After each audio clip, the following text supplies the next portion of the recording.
السلام علیکم ورحمۃ اللہ وبرکاتہ۔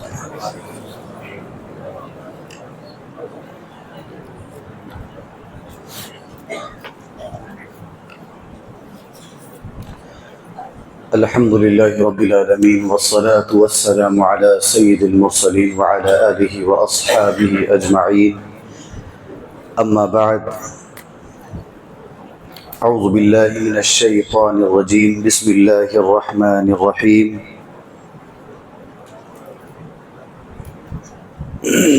عم يتساءلون عن النبأ العظیم الذی هم فیہ مختلفون كلا سيعلمون ثم كلا سيعلمون ألم نجعل الأرض مهادا۔ 30ویں پارے کی تفسیر کا خلاصہ پیش کیا جا رہا ہے۔ ہم تمام کو معلوم ہے کہ اللہ رب العالمین نے اپنے بندوں کو بے شمار نعمتیں عطا کی ہیں، بے بہا نعمتیں اللہ رب العالمین نے اپنے بندوں کو دی ہیں، اور ایک نعمت کے اندر اللہ رب العالمین نے بہت ساری نعمتوں کو چھپا دی، اور اس کی نعمتیں اتنی ہیں کہ بندہ اگر شمار کرنا چاہے تو اس کو شمار نہیں کر سکتا۔ تھوڑا سا جو باتیں کر رہے ہیں نا، بڑوں کو بولنے میں تھوڑا عجیب لگتا ہے، تھوڑا آپ بتا دیجئے۔ جی، اللہ تعالیٰ نے جو نعمتیں عطا فرمائی ہیں اسی کے بارے میں اللہ تعالیٰ نے کہا کہ وَإِن تَعُدُّوا نِعْمَةَ اللَّهِ لَا تُحْصُوهَا۔ اے میرے بندو، اگر تم میری نعمتوں کو گننا چاہو تو نہیں گن سکتے۔ اتنی نعمتیں اللہ تعالیٰ نے اپنے بندوں کو عطا کی کہ اس کو گنتے گنتے، حساب لگاتے لگاتے کیلکولیٹر جو ہے جواب دے جائے، اس کو بندہ گننا چاہے تو نہیں گن سکتا۔ اور ایک بڑی بات یہ ہے کہ یہ جو دماغ اللہ تعالیٰ نے عطا فرمایا ہے، اس دماغ میں بندہ موٹی موٹی کتابوں کو حفظ کر کے یاد کر لیتا ہے، وہ دنیا جہان کی پاپولیشن کو حساب لگا لیتا ہے، وہ یہ بتا دیتا ہے کہ دنیا کی کل آبادی کتنی ہے، دنیا جہان کے اندر کتنے قسم کے جانور پائے جاتے ہیں، کتنے قسم کے سانپ پائے جاتے ہیں، اس کا حساب بندوں نے لگا لیا۔ لیکن اللہ کہہ رہا ہے، اے میرے بندو، تم دنیا کی آبادی کو جان سکتے ہو، تم دنیا کے اندر کون کون سے موذی جانور ہیں اور کون سا جانور کاٹنے سے کیا ہوگا، یہ ساری چیزیں تم حساب لگا سکتے ہو۔ لیکن اگر میری نعمتوں کو تم گننا چاہو، قیامت کی صبح واقع ہو جائے گی، میری نعمتوں کو گن نہیں پاؤ گے۔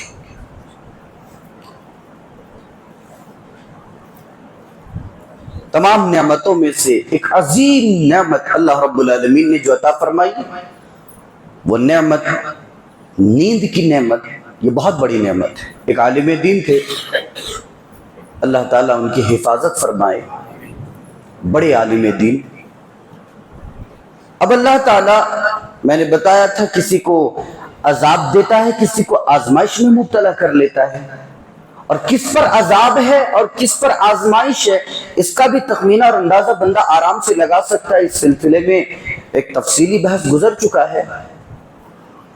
وہ عالم دین جو ہے، اللہ تعالیٰ نے اخیر عمر میں ان سے نیند کی جو نعمت ہے اس کو چھین لیا۔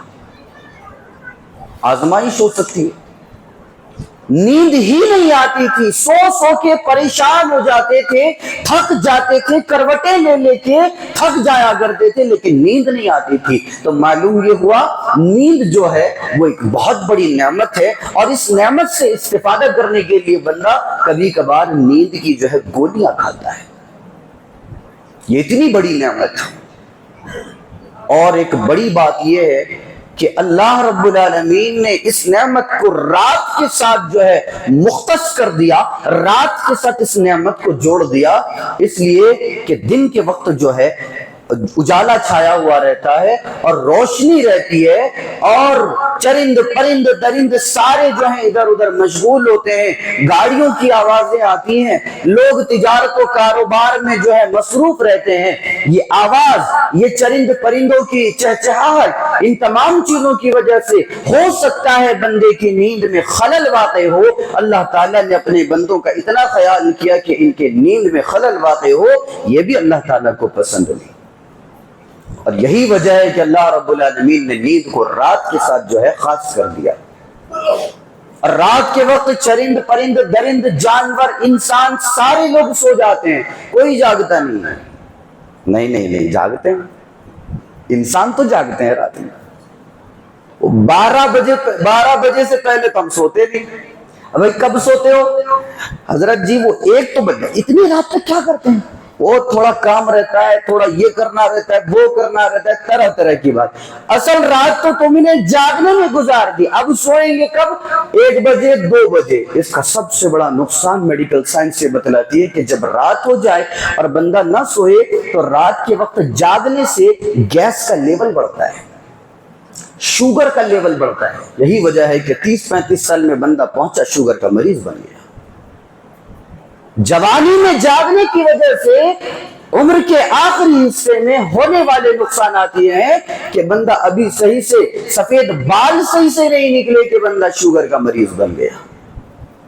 تو اللہ تعالیٰ نے جو نظام بنایا ہے اس نظام کی مخالفت نہ کی جائے، اس نظام سے جو ہے دور نہ رہا جائے۔ ہاں کبھی کبھار کی بات الگ ہے، جلسہ ہو رہا ہے، آپ کے علاقے میں کوئی بڑے عالم دین آ گئے، پروگرام ہو رہا ہے، یا پھر کوئی دعوتی کام ہو رہا ہے، تقریر ہو رہی ہے، تفسیر ہو رہی ہے، عبادت کا معاملہ ہے، کوئی طالب علم یونیورسٹی میں پڑھ رہا ہے اور وہ اسٹڈی کر رہا ہے راتوں رات بیٹھ کر کے، ان تمام چیزوں کی بات الگ ہے۔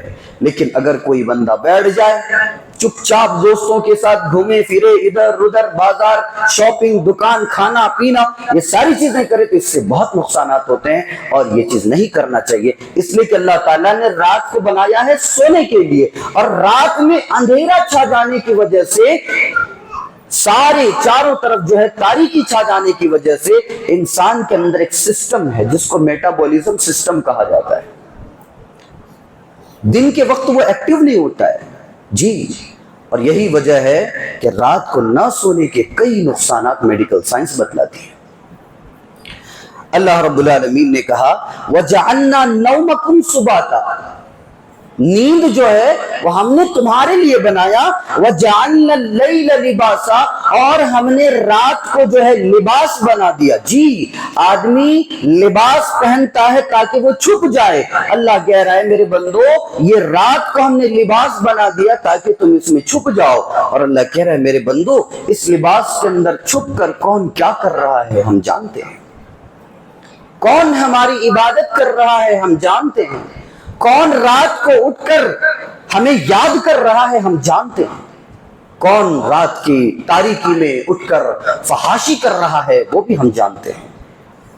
یہ رات جو ہے ایک لباس ہے، اور جتنے گناہ ہوتے ہیں وہ سورج کے ڈھل جانے کے بعد ہوتے ہیں، رات کی تاریکی میں سب سے زیادہ گناہ ہوتے ہیں۔ اللہ کہہ رہے ہیں اس کو ہم نے لباس بنایا کہ اس لباس کے اندر کون کیا کر رہا ہے اس سے ہم واقف ہیں۔ اس چیز کے تذکرے کے بعد ایک چیز بیان فرمایا کہ یہ جو رات ہے یہ تو ہماری نعمت ہے، لیکن اس رات کے ساتھ ساتھ ہم نے جو تمہیں نیند جیسی نعمت عطا فرمائی اور نیند کو رات کے ساتھ خاص کر دیا، تو سو ایک نعمت میں دو نعمتیں نظر آتی ہیں۔ جیسا کہ انسان سانس لیتا ہے تو آکسیجن یہ اللہ کی بہت بڑی نعمت ہے، اس کے بغیر بندہ جی نہیں سکتا، اور سانس نہیں لے گا تو مر جائے گا، اور سانس لینے کے بعد اگر چھوڑے گا نہیں تو مر جائے گا۔ ایک نعمت میں دو نعمتیں مضمر ہیں، مخفی۔ قیامت کے دن کا ایک چھوٹا سا نقشہ اللہ رب العالمین نے کھینچا۔ حدیث میں ہے اللہ رب العالمین قیامت کے دن تمام مخلوقات کو جمع کرے گا، اور جمع کرنے کے بعد جانوروں کو بھی جمع کرے گا، اور اگر کوئی سینگ والا جانور بے سینگ جانور کو اگر وہ سینگ مار دیا تھا دنیا کی زندگی میں، اللہ تعالیٰ انصاف کرے گا دونوں جانوروں کے بیچ، اور دونوں جانوروں کے بیچ انصاف کرنے کے بعد اللہ کہے گا کونی ترابا، تم سب کے سب مٹی ہو جاؤ، تو جو جانور ہیں اللہ تعالیٰ ان کو اپنے حکم سے مٹی بنا دے گا۔ یہ منظر اور یہ حال دیکھ کر کافر و مشرکین کہیں گے، کیا کہیں گے؟ اللہ کہہ رہا ہے اِنَّا أَنذَرْنَاكُمْ عَذَابًا قَرِيبًا يَوْمَ يَنظُرُ الْمَرْءُ مَا قَدَّمَتْ يَدَاهُ وَيَقُولُ الْكَافِرُ يَا لَيْتَنِي كُنتُ تُرَابًا۔ اللہ تعالیٰ بیان فرماتا ہے کہ کافر اس دن جو ہے یہ سارے عذابات اور یہ ساری ہولناکیاں دیکھنے کے بعد جو ہے یہ تمنا کرے گا یا لیتنی کنت ترابا، جس طرح سے اللہ تعالیٰ نے جانوروں کو مٹی بنا دیا، جس طرح سے اللہ نے چوپایوں کو مٹی بنا دیا، کاش کہ اللہ تعالیٰ مجھے بھی مٹی بنا دے، کاش کہ میں بھی مٹی بن جاؤں۔ یہ انسان کی تمنا ہوگی۔ کون سے انسان؟ جو کافر اور جو مشرک ہیں، ایسے انسان جو ہے یہ تمنا کریں گے کہ کاش میں بھی مٹی ہو جاؤں۔ دو چیزیں ہوتی ہیں، ایک ہے خواہش نفس اور دوسری چیز ہے اللہ کا ڈر، اللہ کا تقوی۔ یہ دونوں چیزیں ایک جگہ جمع نہیں ہوتے۔ مفسر نے لکھا ہے کہ یہ خواہش نفس جو دل کی بات ہوتی ہے اور جو اللہ کا خوف ہوتا ہے، دونوں اسی طرح سے ایک دوسرے کے لیے خلاف ہیں، جس طرح سے پانی اور آگ ایک دوسرے کے خلاف ہیں، ایک دوسرے کے ضد ہیں۔ یہ خواہش نفس اور اللہ کا خوف دونوں ایک جگہ جمع نہیں ہو سکتے۔ جس دل میں اللہ کا خوف ہو اس دل میں خواہش نفس پیدا نہیں ہوگی، اور جس دل میں خواہش نفس ہو اس دل میں پھر اللہ کا خوف پیدا نہیں ہوگا۔ یہ خواہش نفس ہے کیا؟ آدمی کہتا ہے جو تیرا دل کرے وہ کر، یعنی خواہش نفس میں تو مبتلا ہو جا۔ دل کی بات ماننا گویا خواہش نفس میں مبتلا ہو جانا۔ آج کتنی آسانی سے مسلمان اپنے دوستوں کو کہہ دیتا ہے بھائی پرابلم میں ہے، کیا کروں کچھ سمجھ میں نہیں آ رہا ہے، دو راستے ہیں۔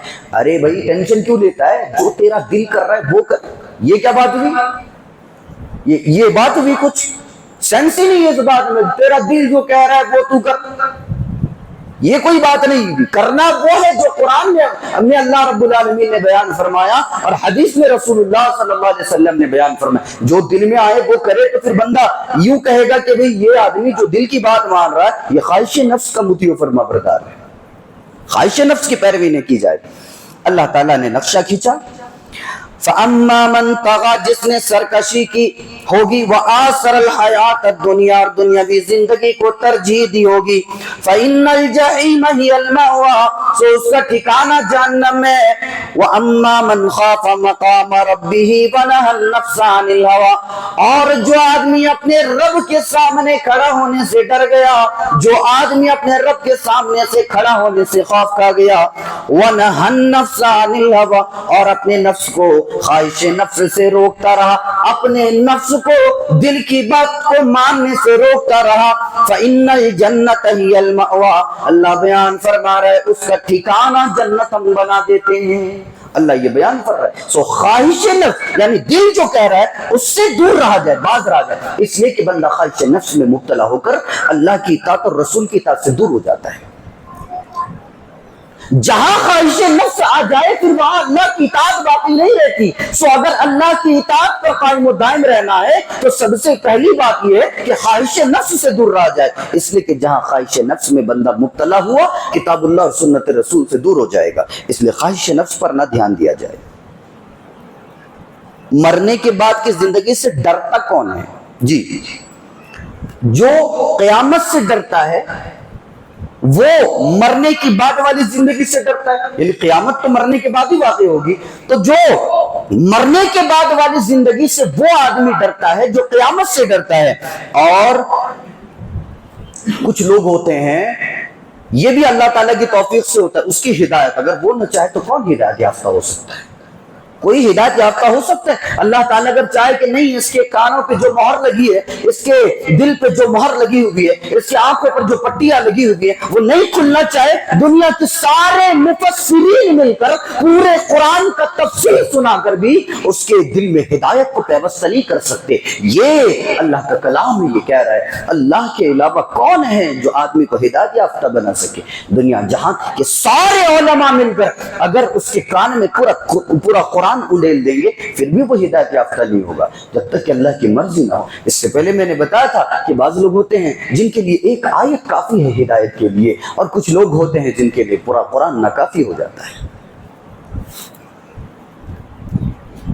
اب دیکھیے قیامت جو ہے وہ کتنا ہاریبل ہے، کتنا ڈراؤنا ہے، کتنا خطرناک ہے۔ قرآن اس کا تذکرہ کرتا ہے، انما انت منذر من یخشاها، اللہ بیان فرماتا ہے کأنہم یوم یرونها لم یلبثوا الا عشیۃ او ضحیٰ۔ قیامت کے دن کافر و مشرکین کو کھڑا کیا جائے گا، اے کافر و مشرکو ذرا بتاؤ تو صحیح کہ دنیا میں تم نے کتنی زندگی گزاری، ذرا بتاؤ تو صحیح دنیا میں تم نے کتنا وقفہ کاٹا ہے۔ یہ کافر اور مشرکین کہیں گے اے اللہ ہم نے صبح کا ایک لمحہ گزارا یا شام کا ایک لمحہ گزارا، ایک دن بھی نہیں کہیں گے۔ اے اللہ ہم نے صبح کا ایک لمحہ گزارا یا شام کا ایک لمحہ گزارا۔ حسن بصری رحمت اللہ علیہ بیان فرماتے ہیں اے انسان جب یہ پوری زندگی 60-70 سالہ زندگی قیامت کے دن تجھے صبح کا ایک لمحہ اور شام کا ایک لمحہ معلوم ہوگا تو کیا تو ایک لمحہ گناہ سے رک نہیں سکتا؟ اللہ اکبر، کیا تبصرہ کیا انہوں نے۔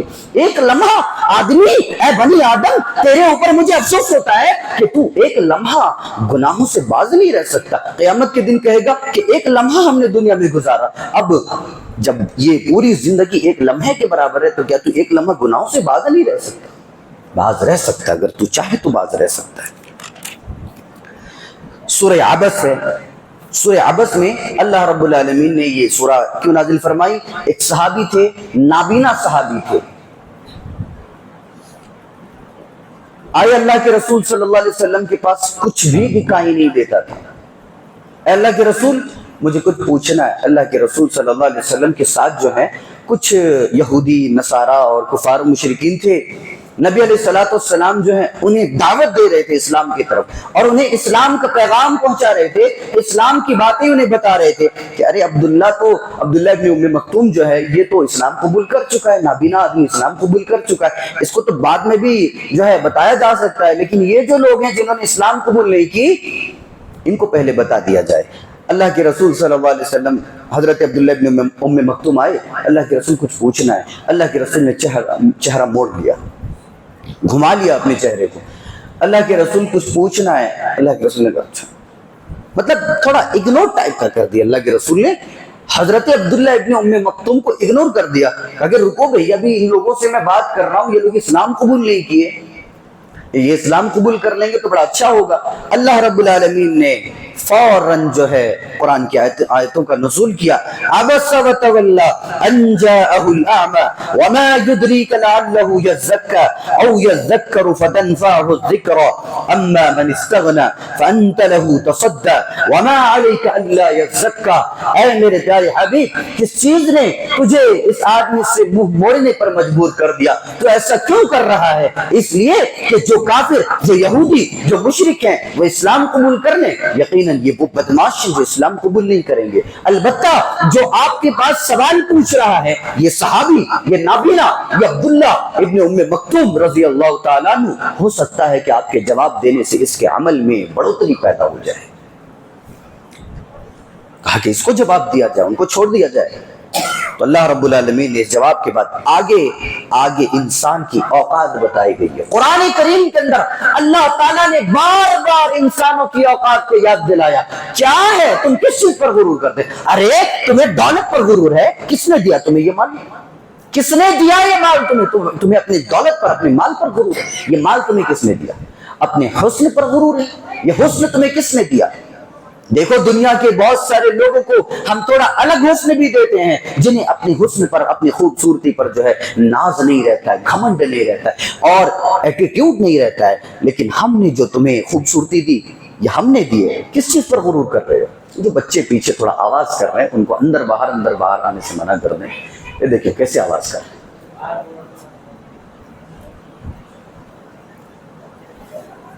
جزاک اللہ۔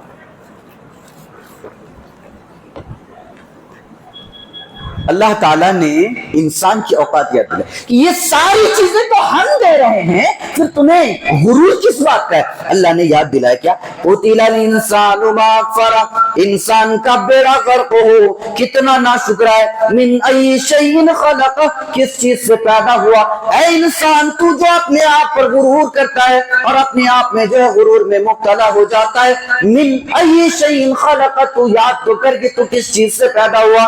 من نطفۃ خلقہ فقدر، ہم نے تجھے ایک حقیر پانی کے قطرے سے پیدا کیا ہے، تجھے ہم نے سونے سے پیدا نہیں کیا ہے، ہم نے تجھے چاندی سے پیدا نہیں کیا ہے، اے انسان ہم نے تجھے جواہر اور موتیوں سے پیدا نہیں کیا ہے، اے انسان ہم نے تجھے یاقوت اور مرجان سے پیدا نہیں کیا ہے، اے انسان ہم نے تجھے جس چیز سے پیدا کیا ہے اس چیز کو تو جانتا ہے، اور ہم بھی بیان کیے دیتے ہیں، من نطفۃ، نطفے سے پیدا ہوا ہے، من نطفۃ خلق، ہم نے پیدا کیا ہے تجھے، اور اللہ بیان فرماتا ہے کہ فقدر، ہم نے تجھے پیدا کیا اور یوں ہی نہیں چھوڑ دیا بلکہ تیرے پیدا ہونے سے پہلے ہم نے تیری تقدیر کو بھی لکھا ہے، اے انسان تیری تقدیر کو بھی ہم نے لکھ دیا ہے، مدت حیات بھی ہم نے لکھ دیا ہے، یہ جو تو اترا کر گھوم رہا ہے تجھے نہیں معلوم کہ اگلا آنے والا ایک منٹ تو زندہ رہے گا یا نہیں رہے گا، پھر تجھے غرور کس بات کی، اور تیرے اندر یہ جو ناز ہے، یہ جو فخر ہے، یہ کس بات کا؟ اے انسان سدھر جا، اللہ بیان فرماتا ہے کہ ہم نے تجھے غلیظ پانی سے پیدا کیا ہے، سو غرور کو جو ہے اپنی زندگی سے بالکل ختم کر دیا جائے، ہٹا دیا جائے۔ انسان جتنا خاکسار ہوتا ہے، جتنا ٹھنڈا مزاج والا ہوتا ہے، اتنا خوبصورت نظر آتا ہے، چاہے وہ دکھنے میں اچھا ہو نہ ہو، لیکن اگر وہ اچھے اخلاق کا مالک ہے، اس کے اندر غرور نہیں ہے، تو وہ خوبصورت لگتا ہے۔ اور اگر کوئی غرور کرتا ہے، بھلے ہی ہم سے اس کے تعلقات نہ ہو، ہم سے اس کی بات چیت نہ ہو، لیکن اگر پتا چلے کہ فلاں آدمی غرور کرتا ہے، ہم نے کبھی دیکھ لیا کہ وہ آدمی غرور کرتا ہے، اس کا ذکر خیر نہیں ہوتا، اور جب بندہ اس کا تذکرہ کرتا ہے تو پھر اچھے طریقے سے اس کا تذکرہ نہیں کرتا، ارے اس کا تذکرہ نہ کرو، کیوں بھائی؟ ارے بڑا عجیب آدمی ہے، وہ بہت ایٹیٹیوڈ میں رہتا ہے، ہمیشہ غرور میں مبتلا رہتا ہے، اس کے تذکرے سے بھی آدمی کو پریشانی ہوتی ہے، لہذا غرور نہ کیا جائے۔ فرمایا من نطفۃ خلقہ فقدر، ہم نے انسان کو نطفے سے پیدا کیا، فقدر، اور اس کی مدت حیات بھی لکھ دیے کہ کب تک اس کو زندہ رہنا ہے اور کب اسے مر جانا ہے، فقدر۔ اللہ کے رسول صلی اللہ علیہ وسلم بیان فرماتے ہیں کہ اللہ رب العالمین جب بچہ ماں کے پیٹ میں ہوتا ہے، اللہ رب العالمین فرشتے کو بھیجتا ہے اور فرشتے سے کہتا ہے کہ اس کی تقدیر لکھ دیا جائے، فَيُكْتَبُ عَمَلُهُ وَأَجَلُهُ وَرِزْقُهُ وَشَقِيٌّ أَمْ سَعِيدٌ۔ اللہ کے نبی بیان فرماتے ہیں کہ سو لکھ دیا جاتا ہے، عملہ، اس کے اعمال لکھ دیے جاتے ہیں، وہ کتنے اعمال کرے گا اور کب کب کون کون سے اعمال کرے گا، اچھے اعمال کرے گا یا برے اعمال کرے گا، یہ بھی لکھ دیا جاتا ہے، وَأَجَلُهُ، اس کی موت لکھ دی جاتی ہے، وہ کب مرے گا، کیسے مرے گا، کہاں مرے گا، خود سے مر جائے گا یا اللہ تعالیٰ کی طرف سے موت ہوگی، خود پھانسی لے کر مرے گا یا سوسائڈ کر لے گا، ساری چیزیں جو لکھی ہوئی ہوتی ہے۔ اور اللہ کے نبی بیان فرماتے ہیں کہ یہ ساری چیزیں لکھ دینے کے بعد فَيُكْتَبُ عَمَلُهُ وَأَجَلُهُ وَرِزْقُهُ وَشَقِيٌّ أَمْ سَعِيدٌ، اس کی موت کے بعد اللہ رب العالمین اس کا رزق بھی لکھ دیتا ہے، یعنی وہ رزق کمائے گا، کتنا کمائے گا، کہاں کہاں سے وہ کمائے گا اور کون کون سے طریقے وہ استعمال کرے گا، اللہ رب العالمین اس کے رزق کے سارے راستے ہموار کر دیتا ہے، لکھ دیتا ہے، اور پھر آخر میں یہ بھی لکھ دیا جاتا ہے کہ وہ پھر اچھے اعمال کرے گا یا برے اعمال کرے گا، شقی ہوگا یا سعید ہوگا، یہ ساری چیزیں جو ہے اس کے نام ہے، اس میں اس کے جو ہے تقدیر میں لکھ دیا جاتا ہے۔ اللہ رب العالمین جو ہے یہ ساری چیزیں لکھ دینے کے بعد نبی علیہ الصلوۃ والسلام بیان فرماتے ہیں کہ پھر اس کے بعد جو ہے وہ بچہ پیدا ہوتا ہے، اللہ نے بھی وہی چیز یاد دلائی، اے میرے بندو ہم نے تمہیں حقیر پانی سے پیدا کیا ہے، فقدر، اور ہم نے تقدیر بھی تمہاری لکھی ہے، یعنی تمہاری تقدیر بھی لکھنے والے ہم ہیں، تو ساری چیزوں کے جب مالک ہم ہیں تو پھر غرور کس بات ہے؟ یہ اوقات ہے تمہاری کہ ہم نے تمہیں حقیر پانی سے پیدا، ذرا یاد تو کرو کہاں سے پیدا کیے گئے، کہاں سے پیدا کیے گئے، تمہیں معلوم بھی ہے کہاں سے پیدا کیے گئے، ایک ذلیل جگہ سے، ایک ذلیل پانی کے قطرے سے ہم نے تمہیں پیدا کیا ہے۔ یہ حال ہے انسان کا، اور پیدا تو ہو گئے لیکن ہم نے تمہاری مدت حیات بھی لکھ دی کہ کب تک زندہ رہو. جب تم اپنے کنٹرول میں ہو ہی نہیں, سارا تمہارے اوپر کنٹرول ہمارا ہے, کس بات کا غرور ہے؟ یہ انسان کی اوقات یاد دلائی گئی. ثم السبیل یسرا, پیدا ہونے کے راستے کو ہموار کر دیا جاتا ہے. بچہ جب ماں کے پیٹ میں ہوتا ہے, یہ کیا ہو رہا ہے, اتنا چلا رہے ہیں, چیخ رہے ہیں, سننے والوں کو بھی صحیح سے سننے نہیں دے رہے, بولنے والے دروازہ بند کر دیا جائے گا, خالی اندر باہر اندر باہر, بڑا ڈسٹرب ہو رہا ہے. تب سے میں بیان کر رہا ہوں, بڑا ڈسٹرب ہو رہا ہے, اندر باہر ہو رہے ہیں, وہ اندر کی آوازیں باہر آ رہی, ڈسٹرب ہو جاتا ہے. بہت سارے نقطے نکل جائیں گے بیان کرتے کرتے.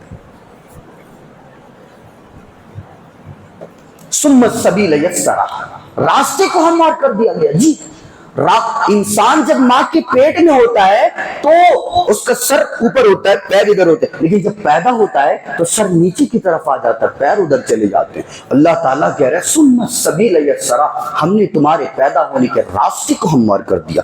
اللہ اکبر, وہ کیسے نظام بنا کے رکھا ہے. ثم اماتہ فاقبرہ, پھر مار دیا جاتا ہے, یہ نہیں کہ مر جاتا ہے, مار دیا جاتا ہے. مارتے بھی ہم ہیں, فاقبرہ, اور جو قبر میں لٹائے جاتے ہو وہ تم خود سے نہیں لیٹتے جا کے, بلکہ لٹائے جاتے ہو, اللہ تعالیٰ لٹاتا ہے انسانوں کے ذریعے سے. ثم اذا شاء انشرہ, لیٹ گئے, پیدا بھی ہوئے, اپنی مرضی سے پیدا نہیں ہوئے. تمہاری زندگی میں جو معاملہ ہو رہا ہے وہ بھی تمہاری مرضی سے نہیں ہو رہا ہے, مرے بھی تو مرضی سے نہیں مرے, اور جب تم قبر میں جا رہے ہو تو اپنی مرضی سے نہیں جا رہے ہو, خود چل کے بھی نہیں جا رہے ہو, تم کو لے جایا جا رہا ہے. اور ثم اذا شاء انشرہ, جب قبر سے ہم تمہیں اٹھائیں گے تو بھی تمہاری مرضی نہیں ہوگی, وہ ہماری مرضی ہوگی, ہم جب چاہیں تمہیں اٹھائیں گے. سارا کنٹرول تو تمہارے اوپر ہمارا ہے, پھر تمہیں کس بات کا غرور ہے. لہذا انسان اگر ان 2-4 آیتوں پر غور و فکر کر لے تو غرور سے باز آ جائے, اس کو اپنی اوقات یاد آ جائے کہ وہ کیا کر رہا ہے دنیا میں. جی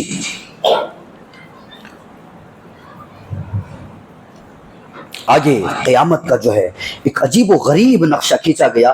فَإِذَا جَاءَتِ الصَّاخَّةُ يَوْمَ يَفِرُّ الْمَرْءُ مِنْ أَخِيهِ وَأُمِّهِ وَأَبِيهِ وَصَاحِبَتِهِ وَبَنِيهِ لِكُلِّ امْرِئٍ مِّنْهُمْ يَوْمَئِذٍ شَأْنٌ يُغْنِيهِ. آج جھگڑا ہوتا ہے نا, گھر کے پڑوس میں کبھی جھگڑا ہو گیا, کبھی اپنی فیملی کا سامنے والے گھر سے جھگڑا ہو گیا, کبھی بھائی کا جھگڑا ہو گیا, کسی سے بھائی کا جھگڑا ہو گیا, بھائی دوڑ کے جاتا ہے بچانے کے لیے, ارے میرے بھائی کو کون مارا, کون بولنے والا ہے میرے بھائی کو, ہاتھ چڑھ جاتے ہیں پھر مارا ماری کرنے کے لیے نوجوانوں کے. بہن کو کسی نے کچھ بول دیا, چلا گیا, باپ کو کسی نے کچھ بول دیا, بندہ باہر آ گیا ڈنڈا لے کے. بہرکیف جو معاملات دنیا میں ہوتے ہیں, جھگڑا ہوتا ہے, آدمی خاموش نہیں رہتا, جلدی سے دوڑ کے جاتا ہے, کون ہے جو میرے باپ سے جھگڑا کر رہا ہے. شوہر سے بھی جھگڑا ہو جاتا ہے, عورتیں بھی دیکھتی ہوں گی نا, ہمارے شوہر سے فلاں آدمی جھگڑا کر رہا ہے. بعض عورتیں ہوتی ہیں گھر سے باہر نکلنا آتی ہیں, ایسی ایسی گالیاں دیتی ہیں نکل کے, کون سے دھوئیں نکلنے سے بولے, ایسی گالیاں دیتی, عورتیں ایسی گالیاں دیتی, مردوں والی گالیاں دیتی. یہ دنیا کا نظام ہے, دنیا کا قانون. بندہ اگر کسی پرابلم میں پھنس جائے تو باپ سوچتا ہے میرا بچہ پرابلم میں پھنسا ہے, فون لگاتا ہے, اس کو فون لگاتا ہے, اس کو فون لگاتا ہے, یہ کرتا ہے وہ کرتا ہے. جب تک اپنی اولاد کو اس مسئلے سے نکال نہ لے تب تک باپ چین سے بیٹھتا نہیں ہے, ٹھنڈا پانی پیتا نہیں ہے, کوئی کھانے کا لقمہ اپنے حلق سے نیچے نہیں اتارتا جب تک اپنی اولاد کو پرابلم سے نہ نکال لے. یہ معاملہ ہے. لیکن قیامت کے دن کیا ہوگا, اللہ تعالیٰ نے اس کا نقشہ کھینچا. فَإِذَا جَاءَتِ الصَّاخَّةُ, جب قیامت واقع ہو جائے گی, يَوْمَ يَفِرُّ الْمَرْءُ مِنْ أَخِيهِ, یہ جو دنیا میں تم اپنے بھائی کو بچانے کے لیے جایا کرتے تھے, تم اپنی جان کی پرواہ نہیں کرتے تھے, تم اپنے آپ کو جو ہے لگا دیتے تھے اور مشکل میں ڈال لیتے تھے. يَوْمَ يَفِرُّ الْمَرْءُ مِنْ أَخِيهِ, آدمی اپنے بھائی کو دیکھ کے بھاگے گا, نہیں معلوم مجھے کون ہے وہ. اللہ بیان فرماتا ہے وَأُمِّهِ وَأَبِيهِ, بچہ لڑکا خاص کر کے اپنی ماں کا بڑا لاڈلا ہوتا ہے. لڑکا بیٹے جو ہوتے ہیں وہ اپنی ماں کے لاڈلے ہوتے ہیں, اور یہ بیٹیاں جو ہوتی ہیں وہ پاپا کی پریاں ہوتی ہیں. جی یہ پاپا کی پریاں ہوتی ہیں. بیٹے جو ہوتے ہیں وہ ماں کے لاڈلے ہوتے ہیں. اللہ بیان فرماتا ہے یہ لاڈلے قیامت کے دن اپنی ماں کو دیکھ کے بھاگے گا. اللہ اکبر, کیا کیفیت ہے, قرآن کیسے بیان کر رہا ہے. یوم یفر المرء من اخیہ وامہ وابیہ, اپنے ماں کو دیکھ کے بھاگے گا, اپنے باپ کو دیکھ کے بھاگے گا. اللہ بیان فرماتا ہے وصاحبتہ وبنیہ, کتنا خوفناک منظر بیان کیا جا رہا ہے. یہ جو بیوی کے لیے میک اپ کے ڈبے لانے والوں, دیکھو قیامت کے دن معاملہ یہ ہوگا کہ اپنی بیوی کو چھوڑ کے تم بھاگ جاؤ گے. وصاحبتہ وبنیہ, اپنی اولاد کو دیکھ کر بھاگ جاؤ گے. لکل امرئ منہم یومئذ شأن یغنیہ, اس دن تو معاملہ یہ ہوگا کہ آدمی ہر آدمی کو دیکھ کے بھاگے گا. کہیں یہ میرا دوست مجھ سے نیکیاں نہ مانگ لے, کہیں یہ میری ماں مجھ سے نیکیاں نہ مانگ لے, کہیں میرا باپ مجھ سے اجر و ثواب نہ مانگ لے. اللہ بیان فرماتا ہے اتنا خطرناک دن ہوگا وہ قیامت کا دن, توبہ نہیں کرتے. اتنا خطرناک, اتنا بھیبیتناک ہم نے دن تمہیں بتا دیا, اب بھی تم توبہ نہیں کرتے. یہ آیت سننے کے بعد بھی اگر کوئی اپنے گناہوں سے توبہ نہیں کرتا, اپنے ایمان پر نظر ثانی کرے. یہ آیت سننے کے بعد بھی اگر کسی کو اللہ تعالیٰ ہدایت کی توفیق نہیں دیتا, ہدایت کی دعا کرے, گناہوں سے باز نہیں آتا, اللہ سے دعا کرے, اللہ تعالیٰ گناہوں سے بچا لے گا. جی اللہ تعالیٰ نے یہ چیز بیان فرمایا. اس کے بعد دیکھیں, اب دیکھیں کیسے اللہ کے رسول صلی اللہ علیہ وسلم اس سورے کو پڑھتے تھے, بہت روتے تھے, اس سورے کو پڑھ نہیں پاتے تھے اللہ کے رسول. اور ایک جگہ میں نے کہیں لکھا ہوا پڑھا, غالباً حضرت عبداللہ ابن عمر بیان فرماتے ہیں کہ اگر کسی کو قیامت اپنی آنکھوں سے دیکھنا ہو تو کیسے دیکھے گا وہ؟ نہیں دیکھ سکتا نا. پھر بھی دیکھیے کچھ ویڈیوز آتے ہیں یوٹیوب پر, وہ بندہ پل صراط پہ گزر رہا ہے, نیچے گر گیا, وہ دیکھ کے کتنا خطرناک لگتا ہے, وہ دیکھ کے کتنا عجیب ڈر پیدا ہو جاتا ہے دل میں. وہ ویڈیو دیکھ کے جس کو انسان نے بنایا, اس ویڈیو کو انسان نے بنایا, انسان کے ذہن نے اس کو تخلیق کیا, اور انسان نے کمپیوٹر کے ذریعے سے اس ویڈیو کو بنایا. جس ویڈیو کو دیکھ کر انسان جو ہے ششدر ہو جاتا ہے, ڈر جاتا ہے. ذرا سوچیں جس جہنم کو اللہ تعالیٰ نے بنایا اس کی کیفیت کیا ہوگی. انسان کے بنائے ہوئے ویڈیو کو دیکھ کر بندہ ڈر جاتا ہے. ذرا سوچیں جس جہنم کو حقیقت میں بندہ دیکھے گا, اور جب دیکھے گا کہ یہ جہنم تو اتنا خطرناک ہے بندہ تصور نہیں کر سکتا کتنا خطرناک ہے, سوچ نہیں سکتا. ذہن اللہ تعالیٰ نے اتنی دی ہی نہیں کہ اس کو بندہ جو ہے تصور کر سکے کتنا خطرناک ہے جہنم. بیان کیا گیا کہ اگر کسی کو اپنی آنکھوں سے قیامت دیکھنا ہو تو وہ سورۃ التکویر اور سورۃ القیامہ پڑھ لے. سورۃ التکویر کے اندر اللہ رب العالمین نے قیامت کے دن کا منظر کھینچا. کیا بیان فرمایا اللہ ہے, اذا الشمس کوورت, سورج لپیٹ لیا جائے گا. اللہ اکبر, سورج لپیٹ لیا جائے گا. ارے اللہ کہتا رسی لپیٹ لی جائے گی, کوئی اور چیز لپیٹ لیا جائے گا. بات سمجھ میں آتی ہے. اگر میں کہوں کہ میں یہ ڈنڈے کو لپیٹ لوں گا, کیسے لپیٹیں گے, توڑ دینا سمجھ میں آتا ہے.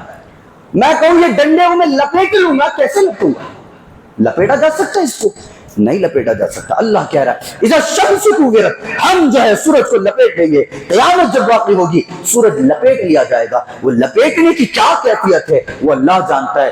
بیان فرمایا گیا سورج کو لپیٹ لیا جائے گا. اب جب سورج کو لپیٹ لیا گیا, روشنی کہاں سے آئے گی, اندھیرا چھا جائے گا. اب دیکھیے تصور کیجئے, امیجن کیجئے جتنا آپ تصور کر سکتے ہیں. اذا الشمس کوورت, سورج کو لپیٹ لیا جائے گا. واذا النجوم انکدرت, یہ بے نور تو ہو گئے جی. اب پوری کائنات, پورا دنیا جو ہے, یہ پوری دنیا جو ہے بے نور ہو گئی, کہیں بھی روشنی نہیں ہے.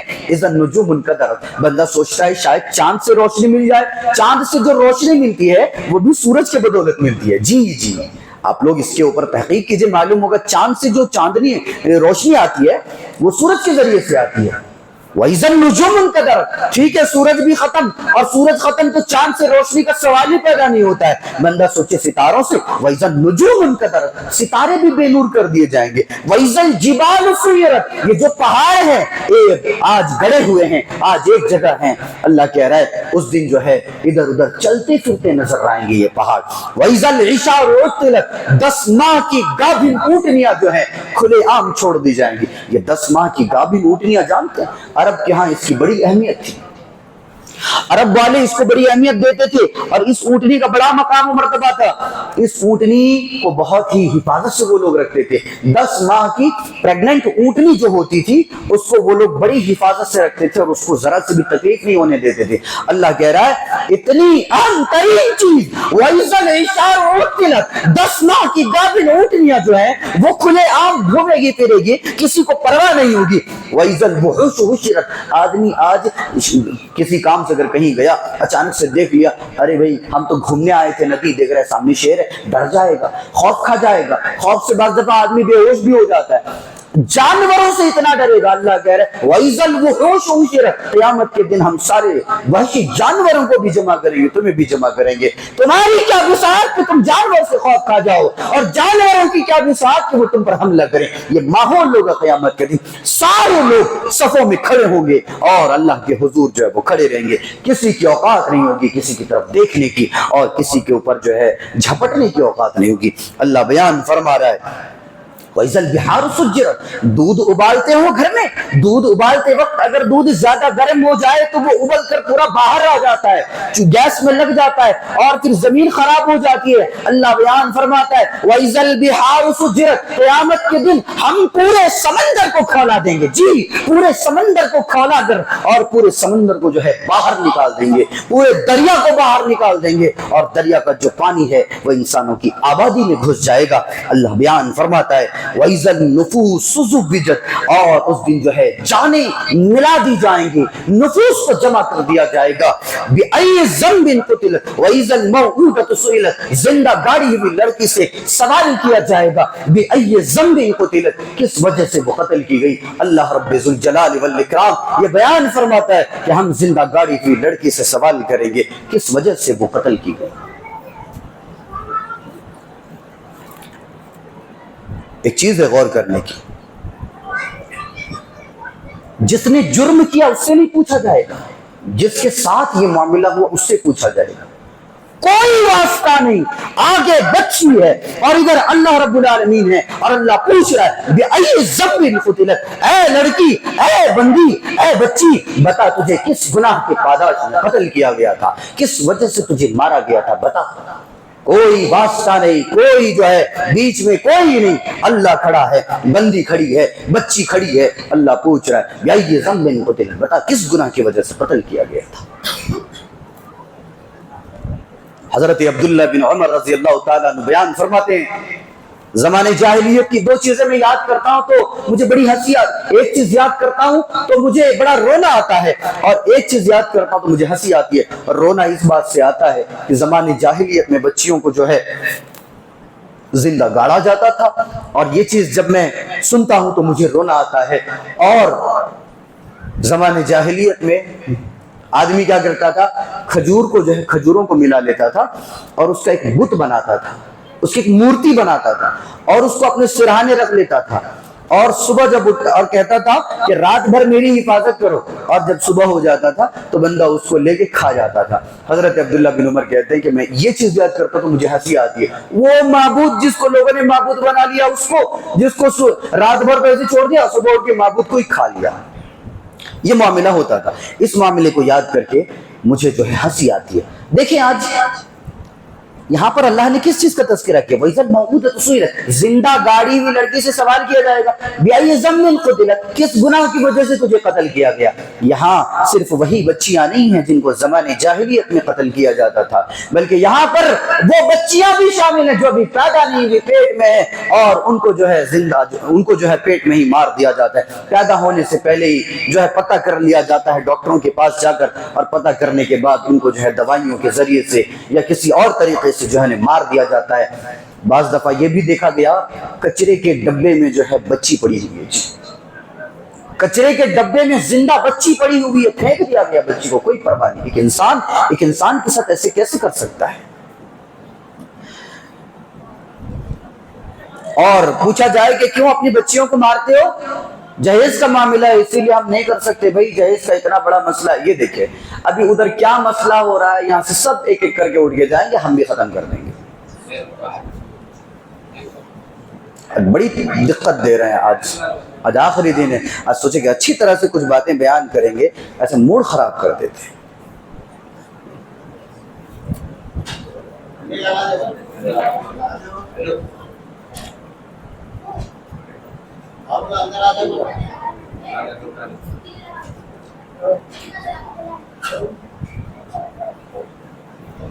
الانفطار میں اللہ رب العالمین نے بیان فرمایا یا ایھا الانسان ما غرک بربک الکریم، بیان کیا کہ اے انسان تجھے اپنے رب سے کس چیز نے دھوکے میں ڈال دیا، کس چیز نے دھوکے میں ڈال دیا۔ بربک الکریم کا لفظ یہ بتلا رہا ہے، ایک بندہ کہنے لگا کہ اللہ تیری شان کریمی نے دھوکے میں ڈال دیا۔ بندہ کیا سوچتا ہے؟ اللہ تو بہت زیادہ رحم کرنے والا ہے، بہت زیادہ کرم فرمانے والا ہے، بخشش دینے والا ہے اور معاف فرمانے والا ہے، اس لیے ہم گناہ کرتے ہیں۔ تو یقیناً اللہ رب العالمین وہ جبار بھی اور قہار بھی ہے، وہ جب قیامت کے دن جبر کرے گا اپنے گنہگار بندوں پر اور قہر برسائے گا تو بندے کو سمجھ میں آئے گا کہ اللہ کی جو شان کریمی اور شان رحیمی ہے یہ بھی بے مثال ہے، اور اللہ کا جو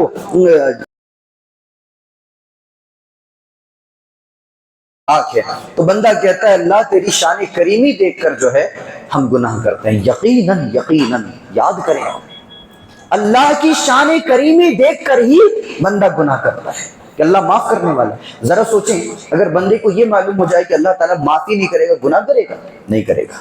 معلوم ہے بندے کو اللہ تعالیٰ جو ہے معاف کرے گا، اس لیے بندہ گناہ کرتا ہے، اور بندہ گناہ میں اتنا آگے بڑھ جاتا ہے کہ اس کو توبہ کی توفیق نہیں ہوتی ہے۔ اللہ کہہ رہا ہے کس چیز نے تجھے دھوکے میں ڈال دیا؟ الذی خلقک فسواک فعدلک، اس نے تمہیں پیدا کیا، فسواک اور پھر تسویہ کیا، فعدلک اور پھر تمہارے اندر جو ہے عدل کو قائم کر دیا۔ خلقک پیدا اس نے کیا، اور فسواک تسویہ کیا۔ یہ تسویہ کیا ہے؟ یہ ہماری کاریگری ہے، ہم کیسے تسویہ کرتے ہیں۔ یہ جو مچھر ہے یا مکھی ہے یہ بڑھتے بڑھتے بڑھتے بڑھتے ہاتھی نہیں بن جاتا ہے، اور ہاتھی گھٹتے گھٹتے گھٹتے گھٹتے چونٹی نہیں بن جاتی ہے۔ یہ تسویہ اللہ کہہ رہے ہم نے تمہیں پیدا کیا انسانوں، یہ جو دیکھتے ہو یہ ناک، اگر ہم اس کو منہ کے اوپر نہ رکھتے تو جو تم کھا رہے ہو وہ بہترین غذا ہے یا خراب ہے، سڑ گیا ہے، باسی ہے، تمہیں کیسے پتا چلتا؟ اللہ اگر ناک کو پیچھے دے دیتا تو بندہ کھانا لیتا، ایک بار سونگتا اور پھر منہ میں ڈالتا، یہ معاملہ ہو جاتا۔ اللہ کے رحم نے تسویہ کیا۔ یہ آنکھیں اگر ہم تمہارے سامنے نہ دیتے تو جو تم نوالا اٹھائے ہو کھانے کے لیے اس کو سونگنے کے لیے پیچھے لے جاتے، اور جو آنکھیں ہم دیے ہیں تمہیں آنکھیں سامنے، اس کو پھر تم پیچھے سے دیکھتے کہ کھانے میں کچھ لگا ہے یا نہیں لگا۔ یہ ہم نے تمہارا تسویہ کیا، فعدل، اور ہم نے برابری اختیار کی، حد اعتدال میں رکھا ساری چیزوں کو۔ یہ جو ناک ہے اگر یہ بڑھتا چلا جائے بڑھتا چلا جائے، جس طرح سے آدمی کا قد بڑھتا ہے جسم کے سارے اعضاء بڑھ جاتے ہیں، لیکن قد بھی ایک عمر تک جانے کے بعد جو ہے بڑھنا بند ہو جاتا ہے۔ اللہ کہہ رہے ہیں میرے بندو ہم نے ایک ہاتھ دیے، دو ہاتھ دیے، ایک ہاتھ تمہارا بڑا نہیں دیا، ہم نے ایک ہاتھ چھوٹا نہیں دیا، دونوں برابر برابر دیا۔ یہ ساری چیزیں ہم نے حد اعتدال میں رکھا، یعنی اے میرے بندو یہ تمہاری ناک بڑھتے بڑھتے لمبی نہیں ہو جاتی۔ بڑا بھدا لگے گا آدمی کا ناک بہت زیادہ لمبی ہو جائے، ناک اگر حد اعتدال میں نہ ہو، اگر انسان کی آنکھیں حد اعتدال میں نہ ہو، ایک آنکھ گولی کے برابر دوسرا آنکھ گولے کے برابر، کیسا لگے گا؟ کتنا بدصورت لگے گا وہ۔ اللہ کہہ رہا ہے ہم نے حد اعتدال میں رکھا، یہ ہماری کاریگری ہے۔ یہ فی ای صورت ما شاء رکبک، تمہیں ہم نے کتا نہیں بنا دیا، جانور نہیں بنا دیا، بہترین صورت ہم نے تمہیں عطا کی اور تمہیں ہم نے انسان بنایا۔ آگے اللہ رب العالمین نے سورۃ المطففین میں ایک خرابی اور ایک برائی کا تذکرہ کیا، ویل للمطففین، تباہی ہے ڈنڈی مارنے والوں کے لیے، تباہی ہے یہ جو ناپ تول میں کمی کرتے ہیں ان لوگوں کے لیے۔ ویل ایک معنی ہوتا ہے تباہی، اور ویل جو ہے، ویل نام کا ایک جو ہے بہت بڑا وادی ہے سمندر میں جو آگ کا بنایا ہوا ہے۔ اللہ کہہ رہا ہے وَيْلٌ لِّلْمُطَفِّفِينَ، ڈنڈی مارنے والوں کے لیے تباہی ہے جو ناپ تول میں کمی کرتے ہیں۔ اللہ بیان فرماتا ہے کہ ان لوگوں کے لیے تباہی ہے۔ الذین اذا اکتالوا علی الناس یستوفون۔ پروردگار عالم یہ بیان فرماتا ہے اے میرے بندو تاریخ کے صفحات کو تم اٹھاتے کیوں نہیں ہو، قرآن کے صفحات کو تم کھولتے کیوں نہیں ہو؟ دیکھو ہم نے ڈنڈی مارنے والوں میں سے ایک قوم کو ہم نے کیسے ہلاک کیا۔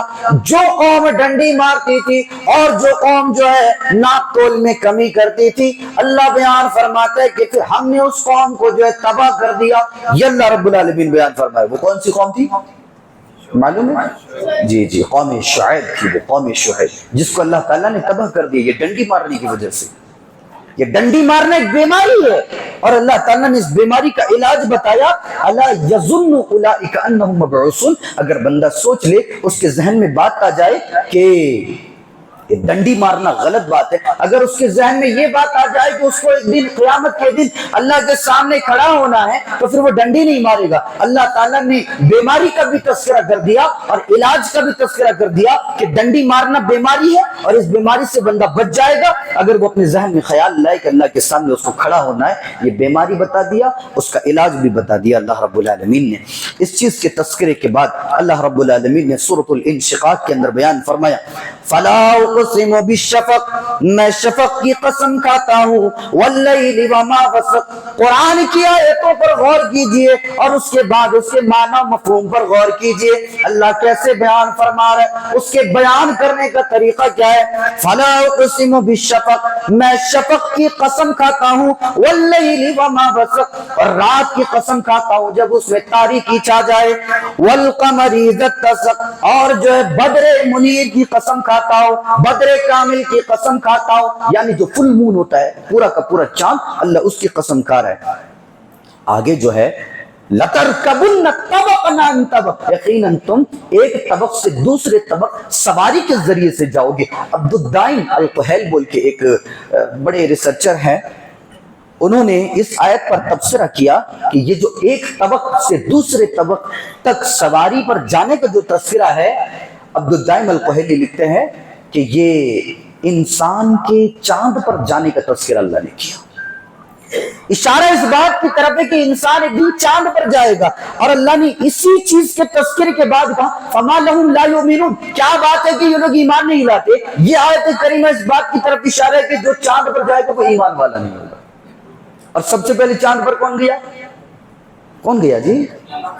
نیل آرمسٹرانگ جی۔ فما لہم لا یؤمنون، کیا بات ہے کہ یہ لوگ ایمان نہیں لاتے۔ اللہ رب العالمین اس چیز کے تذکرے کے بعد اب جو میں بیان کر رہا ہوں بہت حساس ہو کر اس چیز کو سنیے۔ ایک تو چیز چھوڑ دیے، محروم ہو گئے میر تقی میر کے واقعے سے، زندگی میں کبھی نہیں سنی تھی شاید، وہ میں بتا رہا تھا۔ اذ ہم علیہا قعود، اللہ بیان فرماتا ہے یمن میں جو ہے، یمن کے بادشاہ نے دیکھا کہ یہ جو مسلمان اسلام قبول کر لیے ہیں یہ اللہ تعالیٰ کے ماننے والے ہیں۔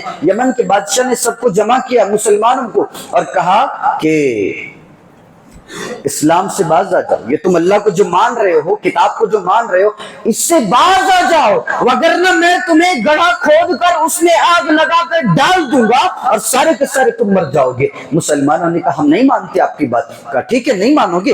گڑھا کھودا گیا، سارے مسلمانوں کو جمع کیا گیا اور جمع کرنے کے بعد آگ لگائی گئی اس گڑھے کے اندر۔ آگ لگانے کے بعد کہا کہ اب جو اللہ کا انکار کرے گا ہم اس کو چھوڑ دیں گے اور جو اللہ کو مانے گا ہم اس کو ڈال دیں گے۔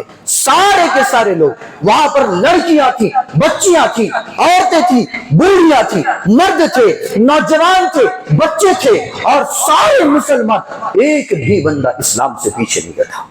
اللہ اکبر! کیا ایمان تھا ان کا، کیا ایمان تھا، اندازہ لگا سکتے ہیں۔ آج تھوڑے تھوڑے پیسوں میں مسلمان اپنے ایمان کو بیچ دیتا ہے، بیچتا ہے کہ نہیں؟ تھوڑے تھوڑے پیسوں میں تھوڑی سی چیز کے لیے بندہ اپنے ایمان کو بیچ دیتا ہے، دھوکہ دڑی پر اتر آتا ہے، غداری اور مکاری پر اتر آتا ہے، تھوڑی تھوڑی چیزوں کے لیے۔ اللہ بیان فرماتا ہے یہ میرے وہ مسلمان بندے تھے کہ جب ان کے سامنے گڑھا کھودا گیا اور اس گڑھے میں آگ لگا دی گئی تو پھر ان کا معاملہ یہ تھا کہ یہ اسلام سے باز نہیں اور اللہ کا انکار نہیں کیا۔ بادشاہ نے کہا چلو اب ان کو ڈالا جائے گڑھے کے اندر. ایک ایک کر کے سب کو ڈال دیا گیا. اللہ بیان فرماتا ہے اذ علیہ، جبکہ وہ لوگ اس کے آس پاس بیٹھے تھے اور مذاق اڑا رہے تھے، ہنسی مذاق کر رہے تھے. ہنسی مذاق میں وہ اتنا محو تھے کہ ان کو جلتا ہوا دیکھ کر یہ لوگ ہنس رہے تھے. وَهُمْ عَلَى مَا يَفْعَلُونَ بِالْمُؤْمِنِينَ شُهُودٌ، اپنی نظروں کے سامنے وہ ساری چیزیں، وہ جو ہو رہا تھا وہ سب کچھ دیکھ رہے تھے. وَمَا نَقَمُوا مِنْهُمْ إِلَّا أَن يُؤْمِنُوا بِاللَّهِ الْعَزِيزِ الْحَمِيدِ. کیا کرتے تھے یہ لوگ؟ ان کو جو گڑھے کے اندر آگ لگا کر ڈالا گیا، ان کی غلطی کیا تھی؟ اللہ تعالیٰ نے ان کی غلطی کو بیان فرمایا کہ ان کی غلطی یہ تھی کہ آج اسی غلطی کی سزا دنیا کے سارے مسلمانوں کو دی جا رہی ہے. وہی غلطی تھی جو ان لوگوں کی غلطی تھی. ان لوگوں کی غلطی کو بھی ہم نے اپنا لیا، اسی لیے ہم بھی تھوڑے بہت ستائے جا رہے ہیں. ان لوگوں کی کیا غلطی تھی جن مسلمانوں کو گڑھے میں ڈال دیا گیا؟ وَمَا نَقَمُوا مِنْهُمْ إِلَّا يُؤْمِنُوا بِاللَّهِ الْعَزِيزِ الْحَمِيدِ. ان لوگوں کی غلطی یہ تھی کہ اللہ عزیز حمید کی یہ پرستش کرنے والے لوگ تھے اور یہ اللہ تعالیٰ کو ماننے والے لوگ تھے، اسی لیے اس جرم کی وجہ سے انہیں اٹھا کر گڑھے میں ڈال دیا گیا. یہی وجہ ہے آج مسلمان اللہ رب العالمین کی پرستش کرتا ہے، اس غلطی میں مبتلا ہے، اسی لیے ان پر بھی جو ہے آزمائش آ رہی ہے، ان کو بھی ستایا جا رہا ہے. اگر یہ جرم ہے، اللہ کی قسم قیامت کی صبح تک ہر مسلمان یہ جرم کرتا رہے گا انشاءاللہ. اگر اللہ کو ماننا جرم ہے، اللہ پر ایمان لانا جرم ہے، تو قیامت کی صبح تک یہ جرم مسلمان کرتا رہے گا. اللہ نے بیان فرمایا غلطی ان کی یہ تھی کہ اللہ تعالیٰ کے ماننے والے تھے. اللہ نے کیا بیان فرمایا؟ رونگٹے کھڑے کر دینے کے لیے یہ آیت کریمہ کافی ہے.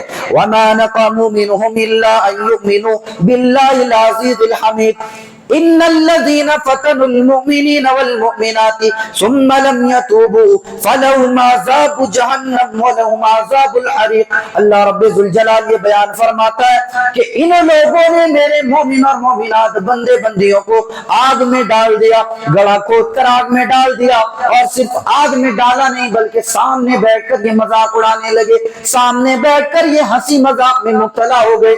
اللہ بیان فرماتا ہے ان الذین فتنوا المؤمنین والمؤمنات، جن لوگوں نے میرے مومن بندے اور بندیوں کو آگ میں ڈال دیا، ثم لم یتوبوا، پھر انہوں نے توبہ نہیں کی. اللہ یہ بیان فرما رہا ہے کہ اگر اتنے بڑے گناہ کے بعد اگر یہ مجھ سے توبہ کر لیتے تو ہم ان کے گناہوں کو نہ دیکھتے، ہم ان کے جرم کو نہ دیکھتے بلکہ انہیں معاف فرما دیتے. یہ اللہ بیان فرما رہا ہے. اس کے شان رحیمی کا اندازہ لگایا جا سکتا ہے وہ کتنا زیادہ رحم کرنے والا ہے پاک پروردگار عالم. اللہ کہہ رہا ہے کہ اگر کوئی بندہ مومن مومنات کو قتل کر دے، جلا کر راکھ کر دے اور جلاتے وقت ہنسی مذاق اڑائے، اگر ایسا بندہ بھی ہمارے در پہ آئے توبہ کر لے تو ہم اس کو معاف کر دیں گے. یقیناً اللہ تعالیٰ تو اپنے شان کریمی کو دیکھ، شان رحیمی کو دیکھ، ہمارے گناہوں کو نہ دیکھ. پروردگار عالم ہم تمام کے گناہوں کو معاف فرما دے. بیان فرمایا اللہ رب العالمین نے ایسی زندگی دیکھی ہے کبھی جہاں پر نہ تو حیات ہوگی نہ موت ہوگی، نہ بندہ زندہ رہے گا نہ مرے گا. اللہ اکبر. اس کی کیا کیفیت ہوگی اس زندگی کی. ثم لا يموت فيها ولا يحيى. ہم ایسی جہنم میں انہیں ڈالیں گے، نہ تو وہ وہاں زندہ رہیں گے اور نہ ہی مریں گے. کیا کیفیت ہوگی ایسے زندگی کے تذکرے کے بعد اللہ رب العالمین نے لیلۃ القدر، سورۃ القدر پڑھتے ہیں، سب کو یاد ہے.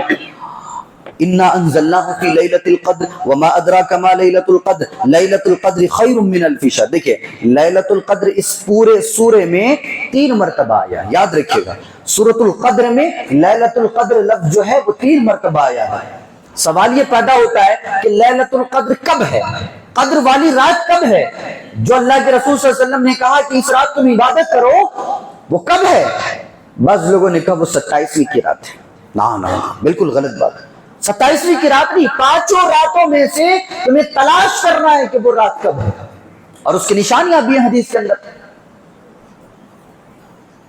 5 طاقرات میں سے، لیکن 27ویں کو جو ہے ایک دم خاص کر لیا گیا کہ یہ ہو سکتا ہے کیا 27ویں ہو سکتی ہے، ہو سکتا ہے آج ہو سکتا ہے 27ویں سے پہلے ہو چکی ہو، کچھ بھی ہو سکتا ہے. اللہ تعالیٰ نے یہ علم نہیں دیا. اگر 27ویں کو ہوتی تو پھر باقی طاقرات جاگنے کا کیا مطلب؟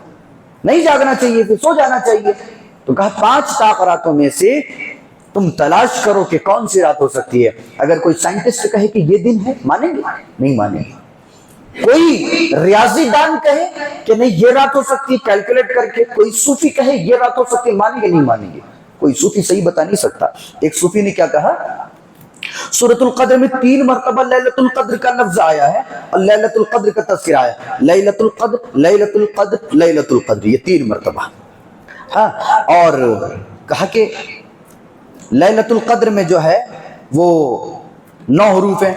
1 2 3 4 5 6 7 8 9، پورے 9 حروف ہیں لیلۃ القدر میں. تو کہا 9 کو اگر ملٹیپلائی کریں گے 3 سے تو کتنا ہوا؟ 27. تو کہا 27واں جو ہے وہ شب قدر ہے. بنا مطلب کا فالتو کچھ بیٹھا نہیں تھا، کچھ دماغ میں آ نہیں رہا تھا، اس نے حساب لگا دیا، کیلکولیٹ کر دیا اور کہا کہ ایسے ایسے جو ہے وہ 9 کو 3 سے ملٹیپلائی کریں گے 27 آ جائے گا. 27ویں کی رات جو ہے وہ شب قدر ہے. تو یہ بالکل غلط ہے، 27ویں کی نہیں ہے بلکہ 5 طاقتوں میں سے ہمیں تلاش کرنا ہے. اللہ تعالیٰ نے تذکرہ کیا، لقد خلقنا الانسان فی احسن تقویم، ہم نے انسان کو بہترین ساخت عطا کیا ہے، ہم نے انسانوں کو بہترین جلد عطا کیا ہے، ہم نے انسانوں کو بہترین شکل و صورت میں پیدا کیا ہے. اللہ بیان فرماتا ہے ہم نے انسانوں کو سب سے زیادہ خوبصورت بنایا ہے.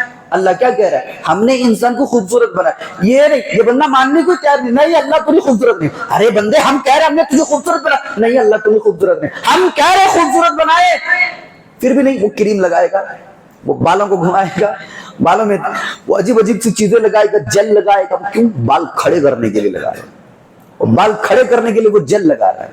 کبھی کچھ اور لگا رہا ہے، کبھی کچھ اور لگا رہا ہے.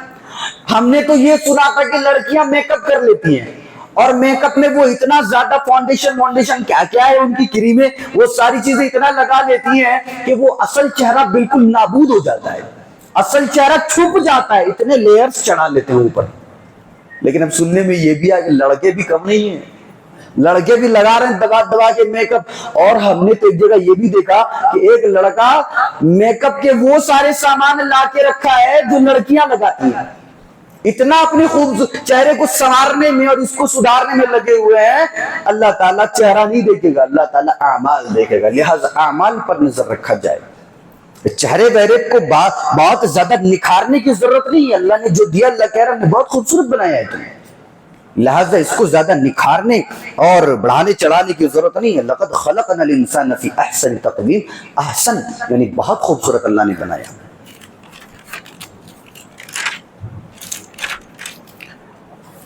والعصر، زمانے کی قسم. عصر کا مطلب ہوتا ہے ایک تو زمانہ، ایک ہوتا ہے نچوڑنا. اللہ بیان فرما رہا ہے تم گنے کو تو نچوڑتے ہو، اور جب گنے کو نچوڑ دیتے ہو، مشین میں ڈال کر اس کا رس نکال لیتے ہو، کیا وہ رس دوبارہ گنے میں ڈالا جا سکتا ہے؟ نہیں ڈالا جا سکتا. سو جو زمانہ گزر رہا ہے، جو وقت گزر رہا ہے، یہ وقت دوبارہ آ نہیں سکتا اسی طرح جس طرح سے گنے کا رس دوبارہ گنے میں آ نہیں سکتا. اللہ نے کہا اس لیے وقت کی قدر کی جائے. وقت کی قسم کھائی اللہ تعالیٰ نے. قسم کے تعلق سے پچھلے پاروں میں تفصیلی گفتگو گزر چکی ہے.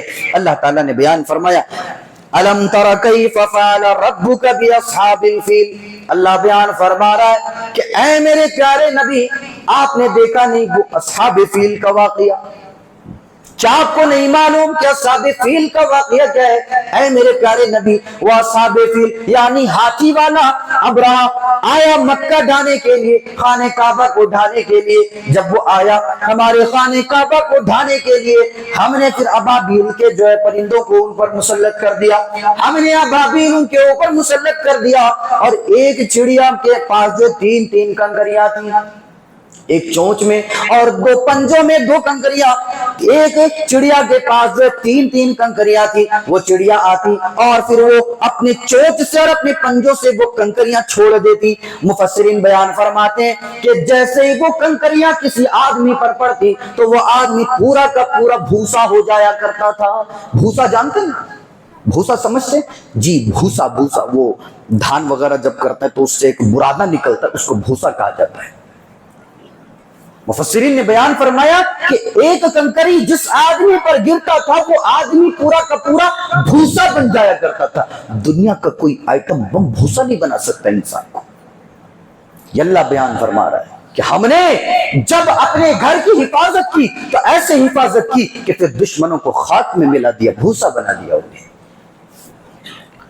یہ واقعہ یہ بتلا رہا ہے کہ آج بھی اگر کوئی آدمی اللہ کے گھر کی طرف نظر بد ڈالے اور بری نظروں سے اللہ کے گھر کی طرف دیکھے اور اللہ کے گھر پر اپنے مندروں کو بنانا چاہے، اللہ کی مسجدوں میں اگر اپنی چیزوں کو وہ لانا چاہے، اللہ نے یہ واقعہ بتلا دیا صبح قیامت تک آنے والے تمام لوگوں کے لیے، تمام ان لوگوں کے لیے جو مسلمانوں سے بغض، عداوت، کینہ، کپٹ اور دشمنی رکھتے ہیں۔ اللہ نے یہ بیان کر دیا اگر تم نے اگر مسلمانوں کے ان مساجد پر بری نظر ڈالی تو یاد کرو وہ ہاتھی والے کا واقعہ، ہم نے اس کو اور اس کی ساری فوج کو جو ہے بخار میں ملا دیا۔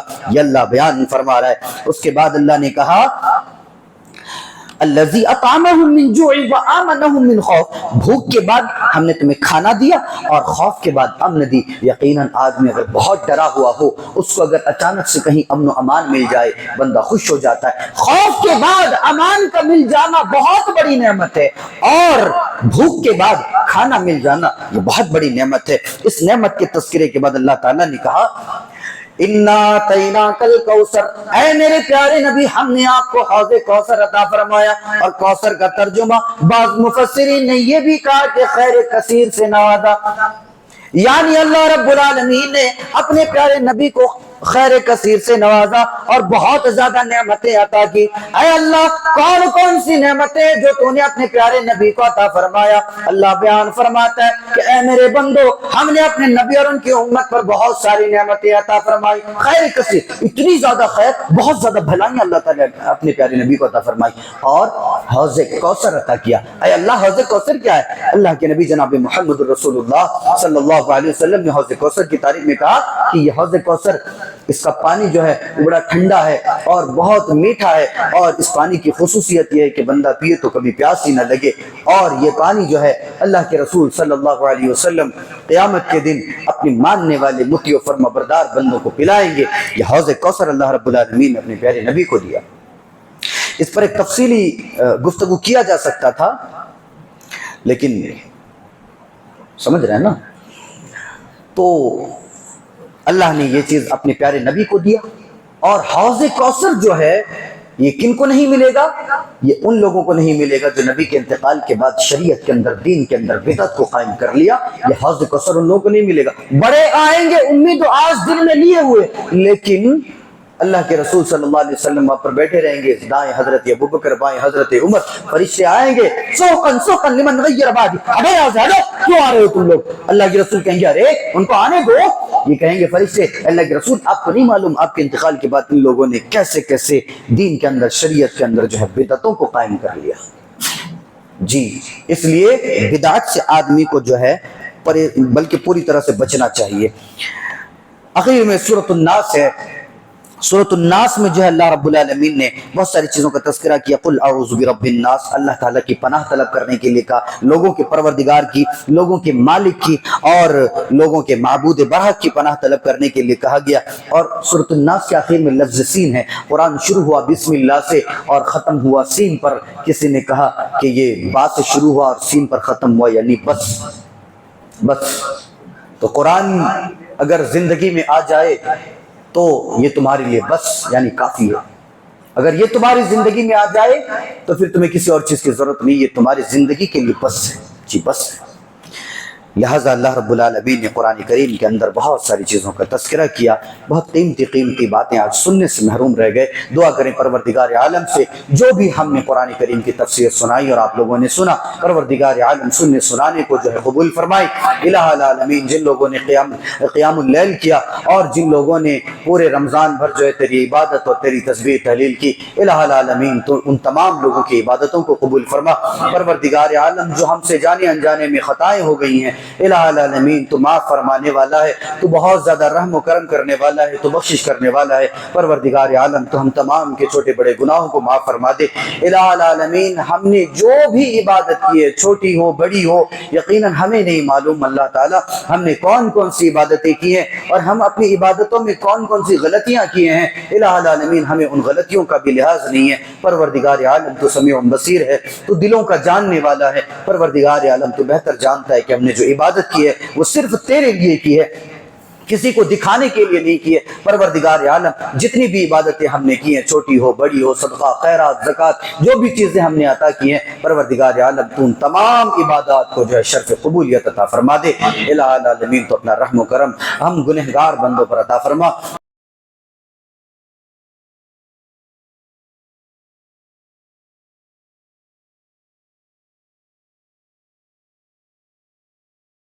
جو ہے وہ دعا کریں کہ اللہ تعالیٰ جو ہے ان کو جو ہے جنت الفردوس میں جگہ عطا فرمائے، کروٹ کروٹ انہیں جو ہے جنت عطا فرمائے، اور انہیں جو ہے عذاب قبر سے محفوظ فرما دے۔